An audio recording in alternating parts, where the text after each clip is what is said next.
In this presentation, I would like to show you two video clips that discuss the flipped classroom. They will provide an overview of what the flipped classroom is. And in one of those video presentations, we will encounter Aaron Sams, who was one of the first proponents of the flipped classroom. He will be talking about his experiences in flipping the classroom, as well as his reasons for engaging in this very innovative teaching activity that has actually captured the imagination of a number of educators around the world across disciplines, whether it's in nursing or in engineering or even in law. And the flipped classroom obviously has been used not only by university academics, but also by primary school teachers as well as secondary school teachers. The flipped classroom has also been used by trainers in the executive education sector, and it continues to attract the attention of a number of non-academic and academic staff as well. After you watch these two video clips, there will then be another set of video presentations that I would like to make, and in the next one, we will try to dig deep into the flipped classroom by looking at its key features. And then in the next video, we'll look at the key benefits of flipping the classroom. And then finally, we will go over the challenges of flipping the classroom. So let's begin by watching the first video. You teach a course where you normally lecture to students during class time. They work on homework and group assignments during their own time.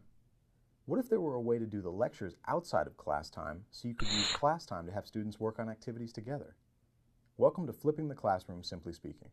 It's a pretty common course design. Students gather in a classroom a few times a week to hear a lecture.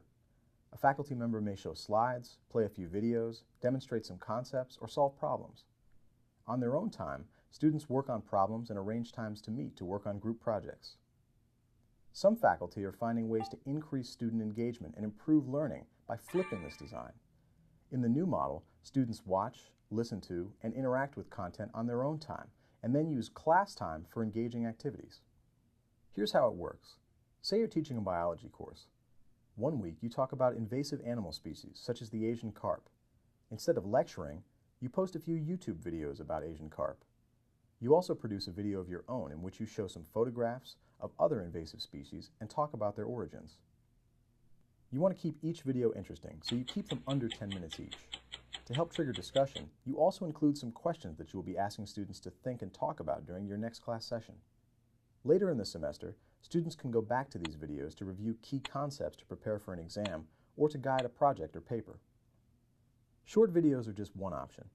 Audio podcasts, VoiceThread, and many types of interactive media can be used as well. The main idea is to capture your presence, thoughts, and guidance that would normally take place in a classroom setting. Now that the lecture is done outside the classroom, what do your students do when they get together? You can have students bring their laptops to class, work in groups, and research one of the other invasive species that you discussed in your video. Where did they come from? What impact are they having? What is being done to control them?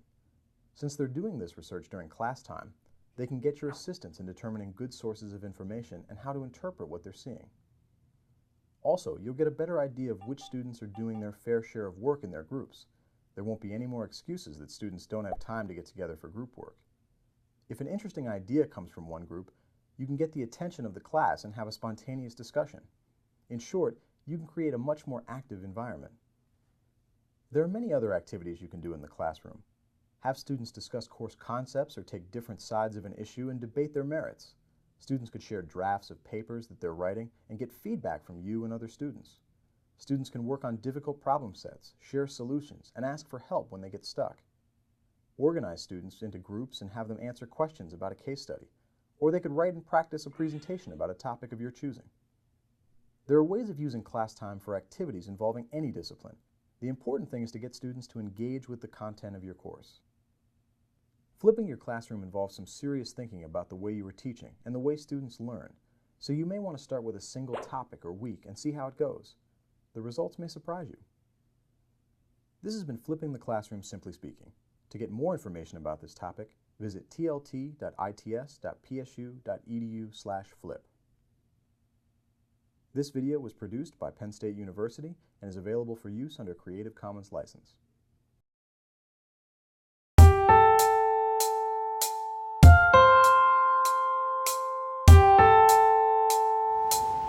I'm Aaron Sams. We're here in Woodland Park, Colorado at Woodland Park High School. Flipped learning, I think, on a really basic level is taking what has traditionally been given in a lecture in terms of direct instruction and shifting that out of the class time, and then using that recuperated time more wisely, more valuably to really meet the individual learning needs of students. The way I got started doing this is I just started recording my lessons live for my students who were missing class and posting those online for them as a resource. They get to access it when they want to, and that could be at 10 o'clock at night, it could be 6 o'clock in the morning, it could be on the bus to the soccer game. They have control of that. Students would watch those before they came to class, and then class time was work time, engaging in some higher order thinking, and so we didn't have to use our class time for direct instruction. We could shift that out of the class. There's a site where we go to and we watch our podcast, and it has like all the units. And during the class period, we're doing labs and applying the skills that we learned at home. I wish more people would do the flipped classroom. I think it definitely works for every speed of learner. If a student is a fast learner, they can go through the material as quickly as they want. The slower learners, the students who struggle, they have control of the rate at which they learn the material. So they can pause the teacher, they can rewind the teacher, they can view it multiple times if they need to. If everyone's not doing the same thing at the same time on the same day, my class looks a little chaotic. It looks like a three-ring circus of learning is what I call it. I also give them the option, if they don't want to take my test, to demonstrate their understanding some other way. So I have students making video games, writing comic books, creating art projects. So yeah, the sky's the limit. Whatever they want to do, as long as they can prove to me that they get it, that they're learning, that they understand these things, and it's good enough for me. There's a school in Michigan that has adopted this instructional model for all of their core classes. What they're seeing there is that their failure rates have gone from like in the 40% down to single digits. So that's pretty remarkable there. One of the concerns that educators are really wrestling with these days is the fact that we are preparing our students for jobs that don't exist yet. And I really see flipped learning as a tool that teachers can leverage to help students learn to think, learn to access information when they need it, and to be able to process it in a meaningful way. So I might not be training my kids for a specific job, but I'm giving them the tools, the ability to think and the process and the problem solve that they will need for whatever they end up doing.